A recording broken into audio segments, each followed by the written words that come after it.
If you want to check out the entire card, hit the link at the bottom of the screen. It's available exclusively on odds.com. That is where to watch it.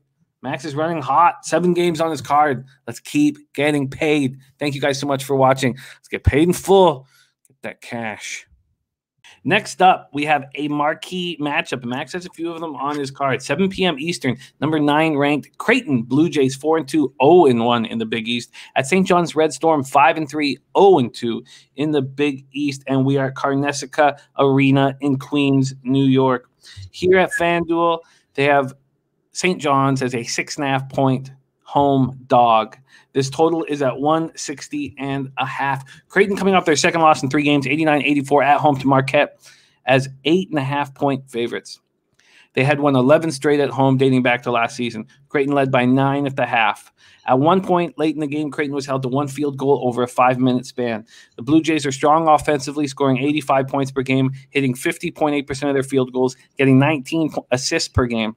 It's their defense that let them down versus Marquette and is the questionable spot for this basketball team. St. John's is coming off consecutive road losses, 77-68 at Seton Hall and a 97-94 overtime loss at Georgetown on Sunday. They average 82 points per game on 46.2% shooting, also get a lot of distribution with 18 assists per game. They're led by sophomore guard Brooklyn native 6'8 Julian Champagny, who averages 20.8 points, 7.7 rebounds a game. Marquee matchup, Big East, Max, Creighton, St. John's. Let's roll.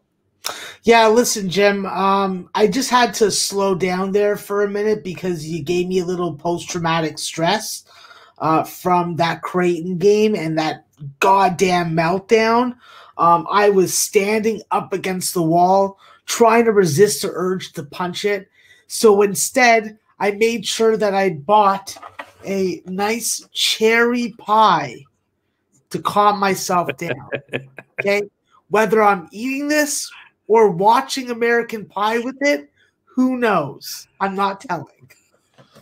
But I will say this, though. This is a dangerous spot for Creighton. I think that when we saw Creighton the last time at Carnesecca Arena, we saw Mitch Ballack and Marcus Zagorowski combined to go for 2 for 20 from the field. This is a Creighton team that is very different from last year because there is more emphasis on ball movement in the half court and getting that 3-point shot instead of forcing those turnovers and running in transition and getting layups as fast as you can. I think that's obviously the difference when you have Tyshawn Alexander or you don't have Tyshawn Alexander. I think that when you look at Marcus Zagorowski, he needs to shoot the ball better, be more assertive, and you just need a consistent effort from everybody in the same game to really dominate. I think that against this defense for St. John's, there is definitely the perception there that St. John's can win this game. The issue is St. John's just went to overtime and lost against Georgetown. Like, there's no way that was a look-ahead spot. They were focused on that game, and they couldn't get it done.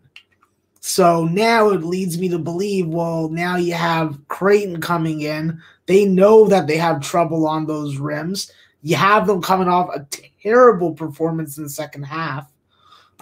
It's a hard spot not to get on Creighton, but the number just isn't sexy. This Creighton team doesn't get to the free throw line enough. They're not making 37 to 40% of their threes. They're relying on scoring in the paint a ton this year. I'm just not used to seeing it. So with this Creighton team, the one thing that's remained consistent from last year is their scoring in first halves and their first half dominance. So the only thing I could be looking for in this spot is a team total in the first half under 40.5, and a Creighton first half play at 3.5 or 4. So I don't know if I trust them full game. I want to see them start it out. I want to see them dominate. I want to see them do a better job of not getting dominated on the offensive glass. When you're -4 or -5 on the offensive glass, that's the difference between covering and not. So there's definitely red flags on this game, but the one thing that Creighton will always have is that they have that great ball movement. They limit the turnovers. It's just about finding the balance between their shot selection. And once they do that, I think that they're going to take off. So Creighton first half and a Creighton first half team total under 40.5 if I can get it. All right, locked in. Team total under 40.5 or first half between -3.5 and -4.5 for Creighton early. That cap makes sense. Makes sense that this is an angry group that should come out firing. And I can understand your look there. All right, there's 7 p.m. Eastern action for Max Ball Smart, Creighton, St. John's.